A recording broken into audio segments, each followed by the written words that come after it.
Hello everyone, आज हामीसँग group थ्योरीको एउटा इम्पोर्टेन्ट थ्योरम भन्दा पनि हुन्छ ल्याग्रेन्जेस थ्योरम, जुन चाहिँ मोस्टली आइराख्ने द मोस्ट इम्पोर्टेन्ट क्वेसनमा चाहिँ काउन्ट हुन्छ। लेट जी हाम्रो थ्योरम चाहिँ स्टेटमेन्ट दिएर भन्दा पनि मोस्टली ल्याग्रेन्जेस थ्योरम नै भनेर सोधेको हुन्छ। So first of all we need to know the statement of Lagrange's theorem. Let G star be a finite group and H star be a subgroup of G भनेको कुनै एउटा G star group छ and H star त्यसको subgroup छ, then the order of H divides the order of G भनेको H को अर्डरले G को अर्डरलाई चाहिँ के गर्छ, डिभाइड गर्छ भनेर फाइन्ड आउट गर्नु छ। यसलाई हामी कोसेटको थ्रुबाट प्रुफ गर्छौं। So let's see the proof. Let H be the subgroup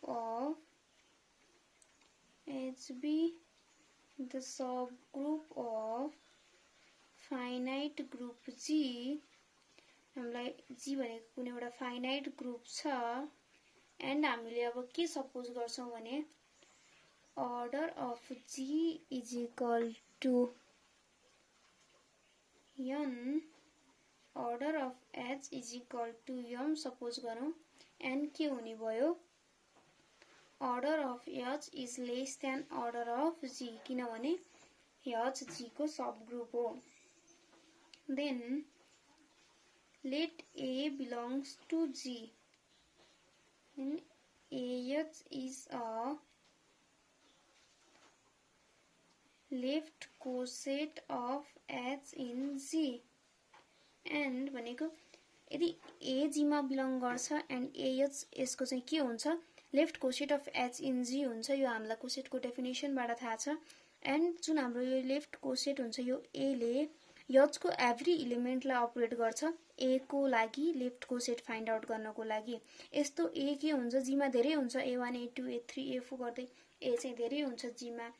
एउटा A लिँदाखेरि त्यसको जुन लेफ्ट कोसेट हामीले फाइन्ड आउट गर्छौं त्यो लेफ्ट कोसेटको लेन्थ अर्डर पनि कति हुन्छ, m नै हुन्छ, किनकि त्यसले H को एभ्री इलिमेन्टलाई चाहिँ के गरेको हुन्छ, अपरेट गरेको हुन्छ। दैट मिन्स हामीसँग 1 2 3 भनेर H मा इलिमेन्ट छ एन्ड G बाट हामीले कुनै 4 भन्ने इलिमेन्ट लियौं भने हामीले अब AH फाइन्ड आउट गर्दा हामीले अब 4 into 1 4 into 2 4 into 3 गरेर के हुन्छ, हाम्रो अर्डर त के हुने भयो, यो लेफ्ट कोसेटको पनि सेम हुने भयो।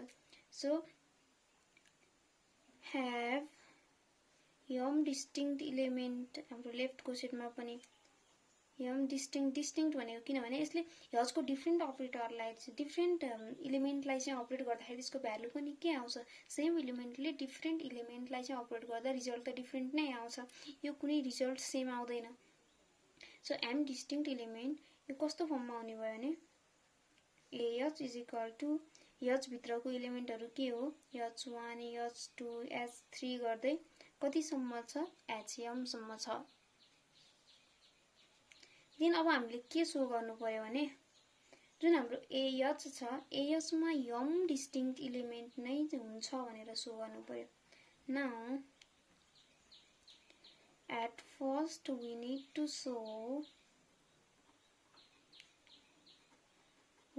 show that while taking any element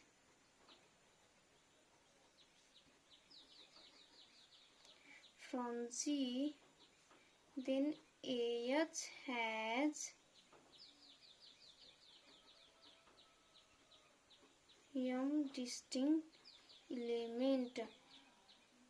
यो के हुन्छ भने हाम्रो चाहिँ एउटा यसमा नलेज के छ भने जुन हाम्रो चाहिँ यो G को सबग्रुप भयो H, देन G भनेको चाहिँ G इज इक्वल टु यो जुन लेफ्ट कोसेट छ, लेफ्ट र राइट हामीले जुन कोसेटबाट लिएर गर्दा पनि हुन्छ, लेफ्ट कोसेट छ डिस्टिंक्ट लेफ्ट कोसेटको युनियन चाहिँ के हुन्छ, G हुन्छ। सो त्यही पार्टबाट चाहिँ हामी के गरिन्छ, थ्योरम सो गरिन्छ। पछि त्यसको लागि हामी यो m डिस्टिंक्ट इलिमेन्ट सो गर्नुपर्छ, AH मा m डिस्टिंक्ट इलिमेन्ट हुन्छ भनेर। देन हामीले अब सो गर्नुपर्ने के छ, AH has m distinct element so गर्नुपर्ने छ। यसलाई हामी कन्भर्सली कन्ट्राडिक्सन देखाएर सो गर्छौं। Conversely, Let us suppose that converse लेख्छौं यसको AH does not have M distinct element. AH मा M distinct element छैन. त्यहाँ चाहिँ कुनै चाहिँ के छ भने कुनै HI र AHI र AHJ को भ्यालु चाहिँ इक्वल छ. कुन केसमा HI र J इक्वल नहुँदा पनि AHI र AHJ चाहिँ के भयो, यो रिजल्ट आएको जुन छ त्यो इक्वल छ भनेर हामीले के गरौँ, एउटा कन्भर्स लियौं.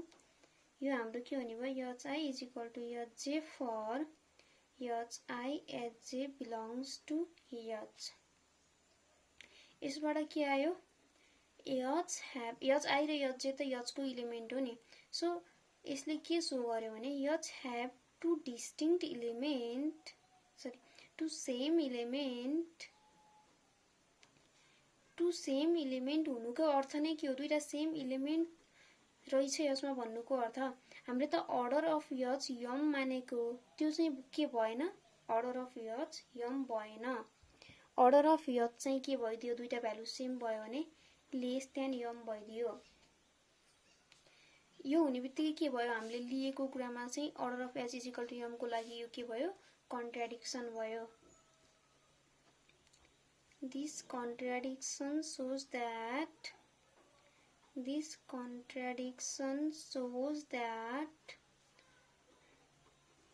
every AH has M distinct element.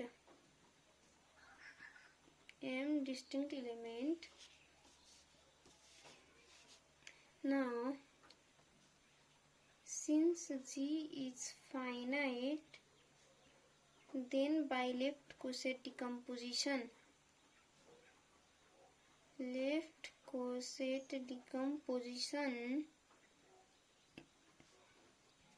of G हाम्रो के हुन्छ भने अलरेडी भने चाहिँ every distinct left coset को union equal to G हुन्छ. A1H A2H G को चाहिँ हामीले के गरिन्छ, G को डिफरेन्ट इलिमेन्टले 1 by 1 H लाई चाहिँ हामी के गरिन्छ, अपरेट गरिन्छ. एन्ड जुन जुन कोसेट चाहिँ डिस्टिंक्ट हुन्छ, एकअर्कामा इन्टरसेक्सन आउँदैन, त्यसलाई चाहिँ हामी के गरिन्छ, युनियन गर्दै गइन्छ. भनेको यसमा के हुनु पर्यो भने A1H intersection A2H is not equal to 5. equal to 5 हुन पर्यो. देन यो भयो, हामीले के गर्यौं, selecting all distinct left cosets of H in G भनेको जति पनि लेफ्ट कोसेट आउँछ त्यो कोसेटबाट चाहिँ डिस्टिंक्ट लेफ्ट कोसेट भनेको कमन नभएको जति पनि हुन्छ त्यसबाट हामी के गरिन्छ, त्यसलाई युनियन गरिन्छ. H in G, the union of these cosets contain all the elements of G. So अब हाम्रो के हुने भयो, यदि यो सबको भ्यालु चाहिँ इक्वल टु G हो र यो एभ्री इलिमेन्टहरु डिस्टिंक्ट छ भन्नुको अर्थ हाम्रो G को अर्डर चाहिँ के छ, लेट अस सपोज G मा 5 वटा इलिमेन्ट छ भने यिनीहरु एक डिस्टिंक्ट हो भने त अब यहाँ 4 इलिमेन्ट छ भने 4 मात्रै चाहिँ कोसेट छ भने यसमा 1 2 3 4 5 त्यसरी हुनु पर्यो. भनेको यो दुईटाको भ्यालु यिनीहरुलाई चाहिँ एड गर्दा यिनीहरुको अर्डर एड गर्दा आउने भ्यालु चाहिँ के हुनु पर्यो, यसको अर्डर सँग इक्वल हुनु पर्यो. एन्ड एभ्री लेफ्ट कोसेट को अर्डर चाहिँ हामीलाई के थाहा छ, m हो भन्ने हामीलाई थाहा छ. So order of G is equal to, यिनीहरु त डिस्टिंक्ट हो, so order of A1H order of A2H गर्दै अर्डर अफ AKH हुनु पर्यो. यसको order of every left coset को अर्डर m हुन्छ भनेर हामीलाई थाहा छ. यो m कति टाइम्स भयो, k टाइम्स भयो. एन्ड अर्डर अफ जी कति छ हामीले लेख्यो n छ k is equal to n by m यसले के सो गर्यो order of h divides order of g भनेको n भनेको order of g and m भनेको order of h hence order of h divides order of g prove भयो।